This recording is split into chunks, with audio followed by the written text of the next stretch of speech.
Hello, Facebook. It is Reid from ReidAboutSex.com, and I am at the amazing, soon-to-be sunset Oakland Airport. I am traveling today to San Diego, and tomorrow I head out to Intimacy Fest, creation of Dave Buddha and Paula, and this is their third year, I want to say, and I'm excited about that. That starts tomorrow night, and I'm going to be out there for a couple days, but I'm pretty sure we've got Wi-Fi and cell phone signal in the desert. There's also this beautiful pool oasis, so I will be trying to do the Facebook Lives from the pool. We might lose my phone and destroy it, but it'll be fun. And I can't wait to show you the pool. It's so amazing. So first, let me know, can you hear me? If you could hit some emoticons or leave a comment and let me know that you can hear me. I can't tell if I'm using this microphone or the microphone on the phone.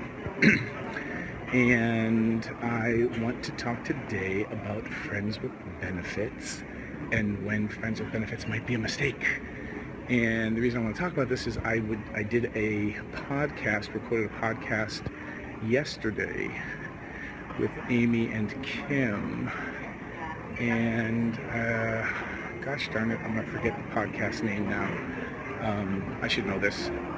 But we recorded it, and we ended up talking about casual sex and, like healthy relationships and the problems of, what happens when people take their casual sex too casually, and how, shame and not having a lot of practice with taking casual things seriously, how that can lead to a lot of drama and upset, and where people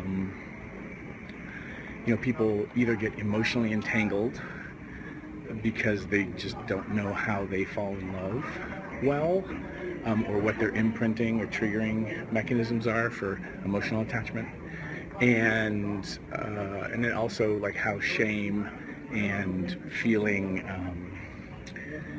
like we're not supposed to be talking about sex or emotional attachment openly, because to talk about it means that we're being clingy, or we're high maintenance because we have to process, how basically people are trying to navigate these complex social situations and remain keep it casual, by not talking about it at all. And we got into this really great discussion and kind of went all over the place with a lot of different, sharing ideas and information, and getting really geeky about how do you have healthy casual relationships. And one of the things that we talked about a little bit, but didn't talk about at depth, which I'm just going to kind of geek out with you today on, is the ideas of when is trying to have a friends with benefits relationship a bad idea? Like, when is it actually a mistake? And just let that do their thing. Announcement, airplane announcements. Craig, you got to find your party here, Greg.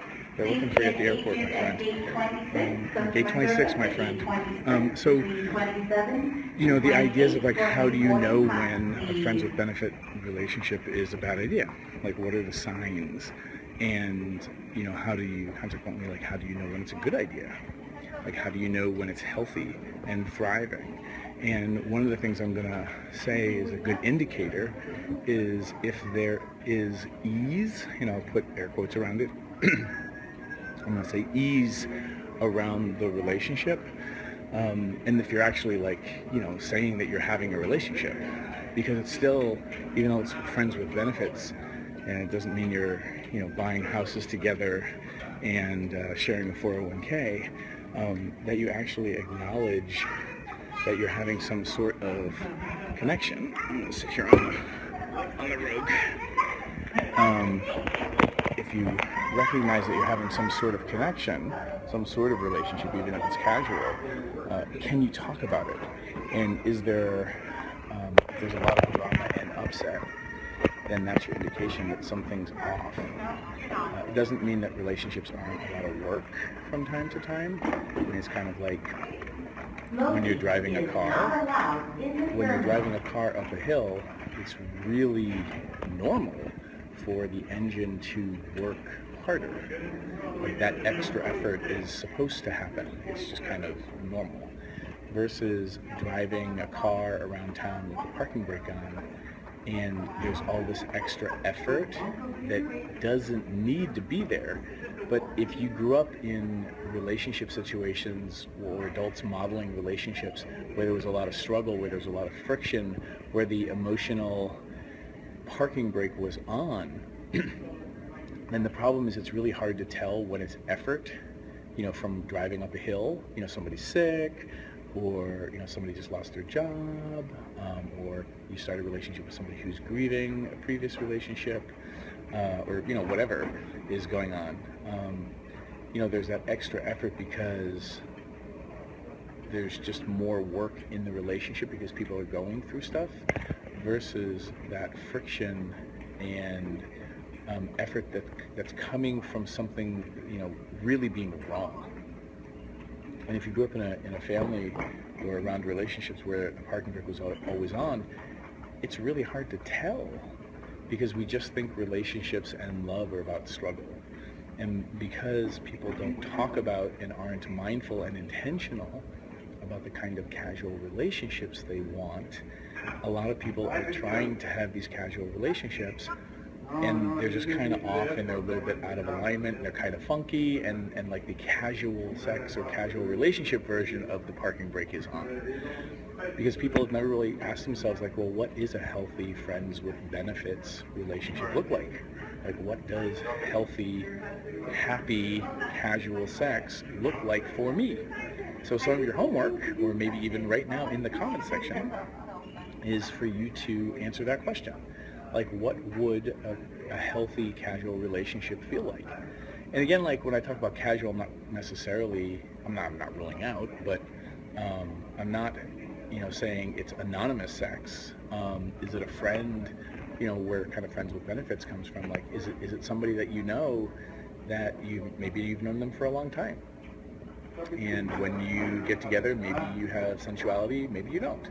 You kind of keep it casual, and there's somebody that orbits in your, solar system or social system, but isn't necessarily somebody that you're having a primary relationship with, or dating, and then, sometimes, you're not in a place to be starting a relationship, but you still have sensual and physical needs and emotional needs that you want to get met around connection and sensuality or eroticism.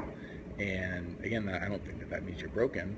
I think that is awesome if you know where you're at and what your needs are, and ask yourself the question, like, well, what would me getting those needs met in a really healthy, harmonious way look like?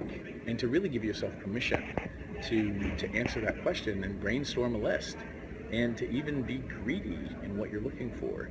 Because greedy for me in designing relationships, greedy means specificity, and you're asking for the things that you think are wrong, or that you think you don't deserve, but secretly they are the things that you want.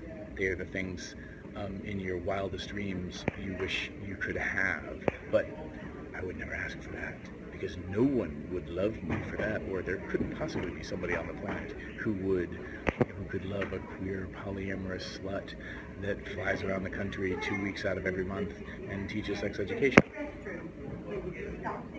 And because I got clear about what I was looking for, and got clear about what is normal, healthy effort in relationships versus extraneous, detrimental friction and effort I was able, and then because I had words to figure out what I wanted to ask for when I met Allison, I was able to have, several really clear, concise conversations with her about what I was looking for. And because I had words for it and I had clarity, even though I was, asking for something a little out of the box, Allison could see that I had put thought into it and had words for it. And because I had words for it and we could talk and have a discourse about what I was looking for, Allison was able to wrap her mind around what it was I was looking for and then be like, I think that's a pretty good fit for me. Of course, we became primaries, but those are the same principles that I use when I'm looking for friends or community that I am sensual or sexual or just intimate and physical with, whether it's non-sexual affection as well, right? Because you could apply friends with benefits to just having cuddle buddies and people that you don't have sex with, but like movie buddies that you can sit on a couch and all be, in your onesies and hanging out and just kind of, cuddly with. For a lot of adults, a lot of adults don't give themselves permission to have those kinds of friends. And so we kind of go through that phase of being, a teenager or in youth group or camp counselor kind of situation where you have your friends that you hang all over and just kind of cuddle with and play board games with, but the minute you become an adult, you can play the board games, but God forbid if you're cuddling all the time together. So asking those questions, asking yourself like, what would a friends with benefits situation look like? And then the mistakes, how you know when it's a mistake is when what you want makes the other person really unhappy. When what you want makes the other person really unhappy, that's how you know it's a mistake. And when what somebody else wants makes you really unhappy, that's how you know it's a mistake. It sounds so simple, and it is, but we frame love as sacrifice rather than support. We measure the success of relationships by duration, and we try to get our intimacy needs met sometimes from people that are a bad fit. And I just want to say thank you to my friends and loved ones and community members who got really clear that I was a bad fit for them for certain things, and then we transitioned our relationships or adjusted or recalibrated. It was still painful for me because I get attached and really like people. But it's better to like people from afar and deal with grief than try to stay together and make each other really, really, really angry and passive aggressive. And that's my mileage on that. So if you're looking for ways to also, have cleaner, like less drama-filled casual sex, then please check out the Casual Sex Protocols, and those are at readaboutsex.com, REID, aboutsex.com/protocols. And if you go to readaboutsex.com/protocols, you can sign up for an access link to basically get a little free video that'll walk you through the checklist that you can download and print out and hang on the fridge or by the bed or leave in the bathroom so you read it over and over and over again. And the Casual Sex Protocols are just ideas and kind of guidelines for how to have casual encounters, to have even deep ecstatic erotic experiences and not necessarily become emotionally entangled with people. So I'm gonna leave it there. What do you think are some of the things you need so that you would have, if you were looking to have a friends with benefits situation or just dating somebody, and keep it casual while you're dating,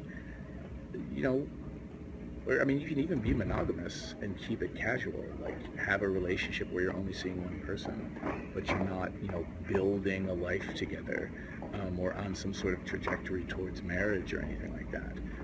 So I would even argue that, casual sex doesn't even have to be open relationship based dynamics.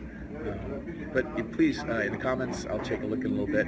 Share what do you think are the things that you would need to make a friends with benefits situation not a mistake, to make it glorious and exciting and easy for you. And if you don't feel called to leave them in the comments, but you want to get them to me anyway, then you can email me at reid@readaboutsex.com, or you can leave me a Facebook message through the messenger. All right, I'm gonna go.